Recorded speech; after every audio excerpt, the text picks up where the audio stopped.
Hi friends and followers, ఎలా ఉన్నారు? మనమంతా సంతోషంగా ఆరోగ్యంగా ఉండాలని, ఆ శంకు చక్రధరుడి చల్లని చూపులు మన అందరిపైన ఉండాలని, మనం చేసే ప్రతి పనిలోనూ ఆ సాయినాథుడి కరుణా కటాక్షాలు, దివ్యానుగ్రహం మనకు ఎల్లప్పుడూ తోడుగా ఉండాలని మీ అందరి తరపున నేను కూడా బాబా గారిని కోరుకుంటున్నాను. ఫ్రెండ్స్, మన ఛానల్ ఎవరైనా ఫస్ట్ టైం చూస్తుంటే సబ్స్క్రైబ్ చేసుకొని ఒక లైక్ ఇవ్వండి. దానివలన మన సాయినాథుని వీడియోస్ సమస్యల్లో ఉన్న మరికొంతమంది సాయి బంధువులకు చేరతాయి. బాబాగారు మనతో చెప్పే ఆ దివ్య వాక్కులను వినటం వలన బాబాగారి దివ్య అనుగ్రహంతో పాటు మనసుకు సంతోషము, మనం కోరుకున్నవి నెరవేరతాయి అనే ఆనందంతో పాటు బాబాగారు మన కష్టకాలంలో మనతో పాటే ఉన్నారు అనే నమ్మకం కూడా కలుగుతుంది. ఈరోజు కూడా తన బిడ్డల కోసం బాబాగారు ఒక చక్కటి సందేశాన్ని అయితే తీసుకువచ్చారండి. ఈ సందేశంలో బాబాగారు తన బిడ్డలతో ఏమంటున్నారో తెలుసా? తల్లి, ఇది నేను నీకు ఇస్తున్న మాట. తప్పకుండా విను. సంతోషంతో గెంతులు వేస్తావు. ఎందుకోసమో చెప్పనా? బిడ్డ, నువ్వు అనుకున్న పని 100కు 100% జరుగుతుంది అని ఈరోజైతే బాబాగారు తన బిడ్డలకు మాట ఇస్తున్నారండి. వాళ్ళు అనుకుంటున్న పని 100కు 100% జరుగుతుందని సంతోషంతో గెంతులు వేస్తావు బిడ్డ. అందుకే ఈ సందేశాన్ని పూర్తిగా వినమ్మా అని బాబాగారైతే తన బిడ్డలతో చెప్తున్నారండి. ఏదైతే తన బిడ్డల మనసులో ఏ కోరికైతే ఉన్నదో, ఏ పనులలో అయితే ఆటంకాలను ఎదుర్కొంటున్నారో, ఏ కష్టాలనైతే ఎదుర్కొంటున్నారో అవన్నీ కూడా తీరిపోవాలని, వాళ్ళు అనుకుంటున్న ప్రతి పనిలోనూ విజయం సాధించాలని మనస్ఫూర్తిగా బాబాగారిని వేడుకుంటూ ఈ వీడియోనైతే మొదలు పెడుతున్నానండి. ఈరోజైతే బాబాగారు తన బిడ్డలతో చెప్తున్న సందేశం: తల్లి, ప్రతిరోజు నన్ను పూజిస్తూ మంచి పనులనే చేస్తూ ఉన్న నీకు ఎటువంటి కష్టాన్ని రానివ్వను. అసలు కష్టమనే మాట ఇక నీ దరిదాపుల్లోకి కూడా నేను రానివ్వనమ్మా. నువ్వు ఎప్పుడూ కూడా ఇతరులకు కూడా మంచి జరగాలని కోరుకుంటావు. ఇటువంటి మనస్తత్వం కలిగిన నువ్వు బిడ్డ ఎప్పుడు సంతోషంగానే ఉంటావు. ఇప్పుడు అనుభవిస్తున్న ఈ కష్టాలు తాత్కాలికమైనవి. అవి కర్మరూపంలో నీ చెడుని నీ నుంచి దూరం చేసే మార్గమే. అవి దాటి వచ్చిన ఆ క్షణమే బిడ్డ నువ్వు కోరుకున్న ప్రపంచం నీ కళ్ళ ముందుకు వస్తుంది. అది చూసిన ఆ క్షణమే నువ్వు ఆశ్చర్యపోతావు, నా సాయి తండ్రి నా కోసం ఇంత మంచి జీవితాన్ని రాసి ఉంచాడా అని. అయితే బిడ్డ, ఎప్పుడు కూడా నువ్వు నీ జీవితాన్ని గురించి ఆలోచిస్తూ బాధపడకు. ఎందుకంటే కష్టాలు అనేవి ప్రతి ఒక్కరి జీవితంలోనూ ఒక భాగమే. వాళ్ళ తెలివితేటలతో వాళ్ళు ఆ కష్టం నుంచి బయటపడాలనే కోరుకోవాలి. అందుకు నీకు సరైన మార్గాన్ని, నువ్వు చేరుకోవలసిన గమ్యాన్ని నేను నీకు ఎప్పుడూ చూపిస్తూనే ఉంటాను. అంతేకాని ఆ సమస్యల గురించే ఆలోచిస్తూ ఆ కష్టాలనే తలుచుకుంటూ బాధపడుతూ అక్కడే ఆగిపోకు. మళ్ళీ మళ్ళీ ఈ సాయి నీకు ఇది చెప్తున్నారు అంటే, అమ్మా, ఇది నీ జీవితానికి ఎంతో అవసరం. ఈ భూమి మీద పుట్టిన ప్రతి జీవికి కష్టాలు అనేవి సహజం. సమస్యలనేవి వస్తూ పోతూ ఉంటాయి. అయితే నువ్వు గుర్తుపెట్టుకోవలసింది బిడ్డ, అవి శాశ్వతం కాదని. ఈ సాయి ఆశీస్సులతో, ఈ సాయి సంరక్షణలో నువ్వు వాటన్నిటినీ దాటుకొని ముందుకు వచ్చేస్తావు. అది కూడా ఎంతో సంతోషంగా. నువ్వు ఎలా అయితే నీ జీవితం ఉండాలని కోరుకున్నావో అంత అద్భుతంగా ఈ విజయాన్ని సాధిస్తావు. అందులో ఎటువంటి సందేహము లేదమ్మా. ఎందుకంటే నీ చుట్టూ ఉండే వారి సంతోషాన్ని నువ్వు ఎప్పుడూ కోరుతున్నావు కదా బిడ్డ. అంత మంచి మనస్సు ఉన్న నీకు కాక ఇంకా ఎవరికి సంతోషాన్ని కలిగిస్తానో చెప్పు. నీ జీవితం అంతా కూడా సంతోషంగా మార్చి రంగుల హరివిల్లు వలె నీ జీవితాన్ని మార్చే బాధ్యత నాది. ఏ ఆలోచనలు నీ హృదయంలో ఉంచుకోకుండా సంతోషంగా ఉండు తల్లి. ఇంకా నువ్వు ఎటువంటి దిగులు ఉంచుకోకు. ఎవరి గురించి ఆలోచించి నీ హృదయాన్ని పాడు చేసుకోకు. కేవలం నీ గురించి, నీ కుటుంబం గురించి మాత్రమే ఆలోచించు తల్లి. ఎందుకంటే నీ కుటుంబానికి నువ్వే మూలాధారం కనుక నీ కుటుంబం ఎలా సంతోషంగా ఉండాలి అనే దాని గురించి ఆలోచించు. ఒకరి గురించి నువ్వు ఎప్పుడూ బాధపడవలసిన అవసరం లేదు. నీకు ఒక సత్యాన్ని చెప్పనా తల్లి? ప్రేమను కూడా ఎవరికి ఎక్కువగా చూపించకూడదు. ఎందుకంటే వారు నువ్వు చూపిస్తున్న ప్రేమను స్వార్థం కోసం చూపిస్తున్నావను, లేక ఏ అవకాశము లేక ఇటువంటి ప్రేమను చూపిస్తున్నావని అనుకుంటారు. అది నీ బలహీనతగా భావించి నిన్ను అవసరానికి ఉపయోగించుకుంటారు. ఎవరినైతే నువ్వు ఎక్కువగా నమ్ముతున్నావో, ఎవరినైతే ఎక్కువగా అభిమానిస్తావో వారి నుంచే నువ్వు ఎక్కువ సమస్యలను కూడా ఎదుర్కోవలసి వస్తుందని గుర్తించు. వారి వల్ల నువ్వు అనుభవించే మానసిక క్షోభ నిన్ను ఎంతగానో ఒత్తిడికి గురి చేస్తుంది. ఎక్కడైతే ఎక్కువ ప్రేమను చూపిస్తామో అక్కడే కనీ విని ఎరుగని శత్రుత్వాన్ని కూడా పొందవలసి ఉంటుంది. ఎందుకంటే తల్లి, వారినే నువ్వు ఎక్కువగా నమ్మి ఉంటావు, ఎక్కువగా అభిమానిస్తున్నావు. అందువలనే వారు చేసే చెడుని కూడా నువ్వు వ్యతిరేకిస్తున్నావు. దాని వలన ఎక్కువ కోపాన్ని కూడా చూపించవలసి ఉంటుంది. ఈ సాయి చెప్పే మాట సత్యమే కదా. ఎవరిపైన ఎంతవరకు ప్రేమను చూపించాలో అంతవరకు మాత్రమే చూపించవలసి ఉంటుంది. అదే అందరికీ మంచిది. అర్థమవుతున్నది కదా తల్లి? చూడు తల్లి, నువ్వు ఒకరిని ఎంతో అభిమానించవచ్చు, ఎంతో ప్రేమించవచ్చు. కానీ ఎప్పుడూ కూడా ఎదుటివారి నుంచి అదే స్వచ్ఛమైన ప్రేమను ఆశించకూడదు. ఎందుకంటే నీ ఎదుటివారు ఎప్పుడు ఆ ఆలోచనలతో ఉండరు. అంతే నిజాయితీగా, అంతే స్వచ్ఛమైన ప్రేమ వారు నీపై చూపించాలని అనుకోకపోవచ్చు. అది వారి తప్పు కాదు తల్లి, వారి సహజ లక్షణం. అయితే అటువంటి వారిపైన అంత నమ్మకం పెట్టుకున్న నీదే తప్పవుతుంది. ఈ సత్యాన్ని మర్చిపోకు. అందుకే ఇతరుల దగ్గర నుండి ఏది ఆశించకు. నీ కుటుంబం కోసం, నీ బంధువుల కోసం నువ్వు ఎంతైతే వదులుకోగలవో అంతవరకు మాత్రమే ప్రయత్నించు. అప్పుడే నువ్వు ఆనందంగా ఉండగలవు. మరొక విషయాన్ని నువ్వు ఎప్పుడూ మర్చిపోకు తల్లి. నీ కష్టం, నీ సమస్యని నువ్వే పరిష్కరించుకోవాలి. ఎవరో ఏదో చెయ్యలేదని, నీకు సహాయం చేసేవారు లేరని ఎప్పుడూ బాధపడకు తల్లి. ఎదుటివారు నీకు ఏదీ చెయ్యలేదని ఎప్పుడూ కోపాన్ని పెంచుకోకు. ఎవరు ఎంతవరకు చెయ్యగలరో వారు అంతే చేస్తారు. అందుకే నా బిడ్డవైన నీకు మళ్ళీ మళ్ళీ చెబుతున్నాను, నువ్వు కూడా నువ్వు ఎంతవరకు చెయ్యగలవో ఇతరుల విషయంలో అంతవరకే చెయ్యి. నీ శక్తికి మించి సహాయాన్ని చెయ్యాలనుకోకు. అది నీ కుటుంబాన్ని కూడా దెబ్బతీస్తుంది. అర్థమవుతున్నది కదా? ఈ సాయి మాటలను ఎప్పుడూ మర్చిపోకు తల్లి. ఇలా నువ్వు ఉండగలిగినప్పుడే నీ మనస్సు కానీ, నీ జీవితం కానీ సంతోషంగా ఉండగలుగుతుంది.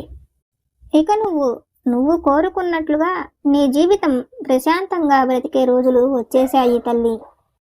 ఇంక నువ్వు దేనికోసము భయపడకు, ఎవరికోసము ఆందోళన పడకు, ఎవరికోసము ఆలోచిస్తూ నీ హృదయాన్ని పాడు చేసుకోకు. ధైర్యంగా ఉండటం అలవాటు చేసుకో. నువ్వు ఏది చెయ్యాలని కోరుకుంటున్నావో అది నిశ్చింతగా చెయ్యి. తల్లి, నీ విషయంలో జరగవలసినవన్నీ నేను చూసుకుంటాను. నీకు తోడుగా ఎవరు ఉన్నా లేకున్నా బిడ్డ, ఈ సాయి తండ్రి ఎప్పుడూ నీతోనే ఉంటాడన్న సత్యాన్ని మర్చిపోకు. రాబోయే రోజులన్నీ నీకు ఆనందాన్ని తెచ్చిపెట్టేవే తల్లి.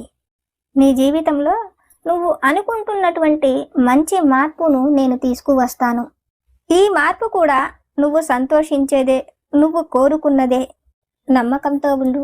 ఇక నువ్వు ఏ పని తలపెట్టినా సరే అందులో విజయం సాధించవలసిందే. ఏమి చేసినా సరే ధైర్యంగా, నమ్మకంతో చెయ్యి. నీ కష్టకాలమంతా ఈ రోజుతో ముగిసిపోతుంది తల్లి. ఈ రోజు నుంచి నీ జీవితంలో ఒక కొత్త అధ్యాయం ప్రారంభమైనది. అది నీకు రాజయోగాన్ని కలిగిస్తుంది. ఈ కష్టాలన్నిటినీ దాటి ముందుకు వెళ్ళి నువ్వు కోరుకున్న విజయాన్ని అందుకుంటావు తల్లి. నీకు తోడుగా నీతో నేను ఉన్నాను. ఇక ఆనందంగా, ప్రశాంతంగా నీ జీవితాన్ని నువ్వు కొనసాగించు. నువ్వు అనుకున్నది సాధించలేదు అంటే అది నీ పనిలో విఫలం అయినట్టు కాదు. అది అందుకునేందుకు తగిన సమయం ఇంకా నీ వరకు రాలేదని భగవంతుడు నీకు ఇస్తున్న సంకేతం. అమ్మా, కొన్నిసార్లు నువ్వు చాలా బలహీనంగా అనిపించినా నీ లోపల దాగి ఉండి నీకు ధైర్యాన్ని ఇచ్చి ముందుకు నడిపించే అద్భుతమైన రూపం నువ్వు నమ్మిన ఆ భగవంతుడే. నీ హృదయం మంచితనంతో నిండి ఉన్నప్పుడు నువ్వు చేరుకోవలసిన మార్గం కఠినమైనదైనా భగవంతుడు నీకు సహాయం చేస్తాడు. నువ్వు చేరుకోవలసిన గమ్యానికి నిన్ను నడిపించేలా నీ ముందు మార్గాన్ని తెరిచి ఉంచుతాడు. ఆ ద్వారాలు నీకోసం ఎప్పుడూ తీసే ఉంటాయి. ఈ సాయి చెప్పే మాటలపైన నీకు సంపూర్ణమైన నమ్మకం ఉన్నది కదా. ఇంకా నీ హృదయాన్ని తేలికపరుచుకొని నువ్వు సంతోషంగా ఉండు. విజయం నీ ముందుకు రాబోతున్నది అని ఈరోజైతే బాబాగారు తన బిడ్డల కోసం ఒక అద్భుతమైన సందేశాన్ని అందజేస్తున్నారండి. బాబాగారి బిడ్డలలో చాలా మంచి స్వభావం ఉన్నవారు చాలా మంది ఉన్నారండి. వాళ్ళు ఎటువంటి మృదు స్వభావం కలిగిన వారంటే వాళ్ళ ముందు ఎవరికైనా ఒక చిన్న కష్టం కలిగినా కూడా తల్లడిల్లిపోతుంటారు. అది వారి కష్టం కాకపోయినా సరే పక్కవారి కష్టాన్ని చూసి కూడా చెలించిపోతూ ఉంటారు. అవతల వాళ్ళు ఆ కష్టంలో నుంచి బయటకు రావాలి అన్న ఆలోచనతో వాళ్ళ శక్తికి మించి కూడా ఎదుటివారికి సహాయం చేస్తూ ఉంటారు. అటువంటి వారి గురించి బాబాగారు చెప్తున్నారు. ఎప్పుడైనా మనం ఒక విషయాన్ని గుర్తుపెట్టుకోవాలి ఫ్రెండ్స్. మనం మన శక్తికి మించి ఎవరికైనా సహాయం చేస్తే దానివలన ఏర్పడే కష్టం, ఆ భారం మనతో పాటు మన కుటుంబం కూడా భరించవలసి ఉంటుందని. ఎందుకంటే మనం సహాయం చేసిన వ్యక్తులు ఎవరైనా సరే తిరిగి వాళ్ళు మళ్ళీ మనకు అవసరమైనప్పుడు మన సహాయాన్ని గుర్తించి తిరిగి మనకు అందించకపోవచ్చు. లేక వాళ్ళు మనల్ని మోసం చేయడం కోసమే తిరిగి మన సహాయాన్ని మనకు అందించకపోవచ్చు. అవి ఏవి కూడా మనకి తెలియకపోవచ్చు. ఎదుటివారి ఆలోచనలేంటో కూడా మనం తెలుసుకోలేకపోవచ్చు. అందుకే బాబాగారు మనతో చెప్తున్నారు, మన శక్తికి మించిన సహాయం మనం ఎప్పుడూ చెయ్యకూడదని. ఎందుకంటే ఒకవేళ ఎదుటివారు మంచివారే అయినా మనం వాళ్లకు సహాయం చేసినా తిరిగి వాళ్ళు మనకి సహాయం చేసే పరిస్థితుల్లో కూడా ఉండకపోవచ్చు. అందుకోసమే బాబాగారు మనతో చెప్తున్నారు, నువ్వు సహాయం చెయ్యి, కానీ అది ఎప్పుడు ఎదుటివారి నుంచి ఆశించేలా ఉండకూడదు. అంటే నువ్వు చేసే సహాయం వలన నీ కుటుంబము ఇబ్బందులలో పడకూడదు, సమస్యలను ఎదుర్కొనేలా ఉండకూడదు. ఎందుకంటే నువ్వు సహాయం చేసిన వ్యక్తి ఒకవేళ మంచివారే అయి ఉండొచ్చు. వాళ్లకు నువ్వు సహాయం చేసినందుకు వాళ్ళు నీకు కృతజ్ఞతగా తిరిగి ఆదుకునే స్థితిలో లేకపోవచ్చు. దానివలన నువ్వు సమస్యలను ఎదుర్కోవలసి ఉంటుంది కదా. ఆ సమస్య నీ ఒక్కదానితోనే పోతుందా? కాదు, కుటుంబం మొత్తము కూడా ఆ పరిస్థితులను ఎదుర్కోవలసి ఉంటుంది. అందుకోసమే నువ్వు చేసే సహాయం నీ చేతిని మించి ఖర్చు పెట్టకు.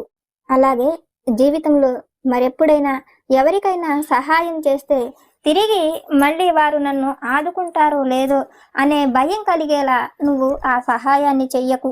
ఎప్పుడైనా సరే ఎదుటి వారి నుంచి ఆశించకుండా ఉండేటువంటి సహాయాన్నే చెయ్యి.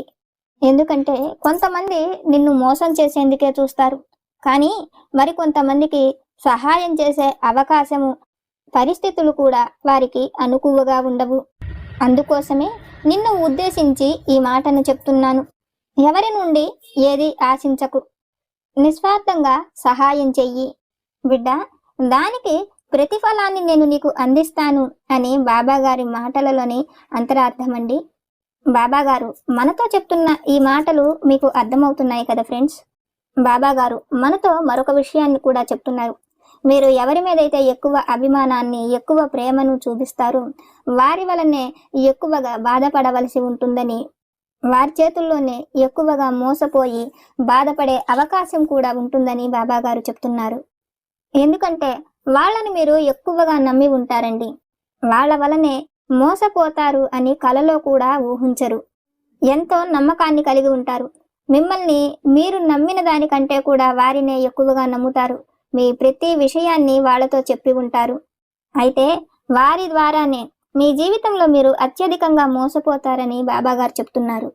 అయితే అందరి విషయంలోనూ అలా జరగకపోవచ్చు, కానీ అలా జరిగే వారి విషయంలో మాత్రం ఎక్కువగా నమ్మటం వలనే ఆ విధంగా జరుగుతుంది. అయితే అందరినీ అనుమానించమని బాబాగారు మనతో చెప్పలేదండి. మనం ఎవరినైనా అభిమానించేటప్పుడు మాత్రం మనం మన జాగ్రత్తలో ఉండాలి అని బాబాగారు మనతో చెప్తున్నారు.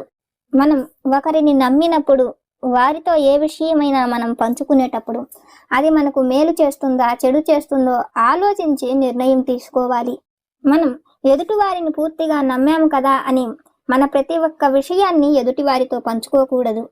ఎందుకంటే మన ఎదుటివారి ఆలోచనలేమిటో మనం తెలుసుకోలేము. నీ ఎదుట ఉండే ఆ వ్యక్తి నటిస్తూ ఉంటే కనుక, అభిమానం ఉన్నట్లు, ప్రేమ ఉన్నట్లుగా నటిస్తే కనుక వాళ్ళు నిన్ను దెబ్బ కొట్టే అవకాశం ఉంటుంది. వాళ్లకు మీ ప్రతి ఒక్క విషయం తెలుస్తుంది కాబట్టి మిమ్మల్ని ఇబ్బంది పెట్టే అవకాశం ఉంటుంది. మీ చేతులారా మీరే మిమ్మల్ని ఇరుకున పెట్టే అవకాశం వాళ్లకు కల్పించిన వారు అవుతారు అని బాబా గారు తన బిడ్డలమైన మనల్ని హెచ్చరిస్తున్నారు. అందుకోసమే ఈరోజు బాబా గారు తన బిడ్డలతో చెప్తున్నారు, ఎవరితో ఏది మాట్లాడాలన్నా 1-2 సార్లు ఆలోచించి నిర్ణయం తీసుకోమని. నమ్మకం ఉండాలి కానీ అందరినీ గుడ్డిగా నమ్మకూడదు. ఏ పనైనా సరే నీకంటూ ఒక సొంత ఆలోచన ఉండాలి. నీకు కష్టాన్ని కలిగించి నీ కుటుంబానికి భారం కలిగించుకునేలా ఏ పని ఉండకూడదు అని బాబా గారు చెప్తున్నారు. తల్లి, నీకంటూ ఒక సొంత ఆలోచన ఉండాలి అని ప్రతిరోజు కూడా బాబా గారు తన బిడ్డలతో చెప్తూ ఉంటారు.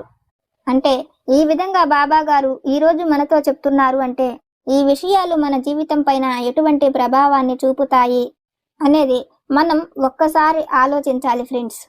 ఇలాంటి విషయాలను మనం ఎప్పుడు ఆలోచించుకోగలిగితే మనం ఏమాత్రము ఎటువంటి అజాగ్రత్తలోనూ ఉండము. తొందరపడి ఎప్పుడు ఎవరి చేతుల్లోనూ మోసపోము. ఒకవేళ అటువంటి పరిస్థితే వచ్చినా మొత్తము జీవితంలో ఇంకా తిరిగి పైకి లేవలేని స్థితి కానీ, కుటుంబం కూడా మనతో పాటు మోసపోవలసిన స్థితి కానీ మనకు కలగదు. కొంచెంలోనే మనం బయటపడిపోతాము. బాబా గారి మాటలలోని ఈ అంతరార్థాన్ని మనం తెలుసుకోగలిగితే కనుక, బాబా గారి సందేశాన్ని మనం పూర్తిగా తెలుసుకోగలిగితే మన జీవితం కూడా ఎప్పుడు సంతోషంగానే ఉంటుంది. బాబా గారు రోజు మనకు ఏదో ఒక సందేశాన్ని తెలియజేస్తూనే ఉంటారు. ఆ సందేశాలను విని ఊరికినే వదిలేయడమే కాకుండా వాటిల్లోని అంతరార్థాన్ని మనం తెలుసుకోగలిగితే మన జీవితం ఎప్పుడూ సంతోషంగానే ఉంటుంది. ఇది ఫ్రెండ్స్ ఈరోజు బాబా గారి సందేశం. ఈరోజు బాబా గారు మనతో చెప్పిన ఈ సందేశం ప్రతి ఒక్క బాబా బిడ్డకు అర్థమైందని నేను అనుకుంటున్నాను.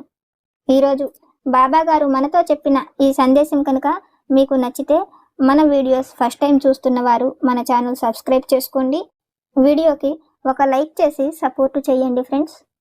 జై సమర్థ సద్గురు సాయినాథ్ మహారాజ్ की जय।